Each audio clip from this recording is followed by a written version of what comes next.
नमस्ते, मी ऋषाली पठारे, कबीर आणि ऋषाली लाईफस्टाईलमध्ये तुमचं स्वागत आहे। आज होळी असल्यामुळे कळालंच असेल, आजचा आपला स्पेशल ब्लॉग होळी स्पेशल आहे। हॅपी होळी सगळ्यांना। चला मग बघूया आज आपण होळीचं काय काय करत आहोत। सकाळी उठून कबीरची होळी स्टार्ट झाली आहे आणि कबीर खाली होळी खेळतोय।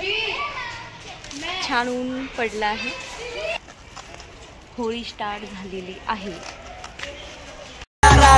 इतना मजा क्यों आ रहा है, तूने हवा में भांग मिलाया, रंग भर के जुनर तूने और भी कसर पे पौध में झूमे सारे पांग रगड़ के मुझे लेते होले रंगों में है प्यार की बोले। इतना मजा क्यों आ रहा है, तूने हवा में भांग मिलाया,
होळी आहे तर काहीतरी नॉनव्हेज झालंच पाहिजे, तर इथे मस्तपैकी चिकन बनवलं आहे होळी स्पेशल।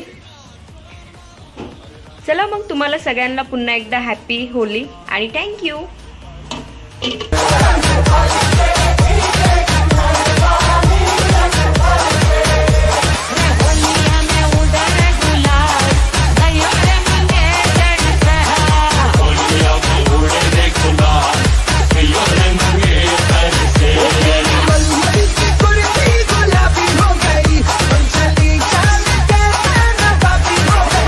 Boggle.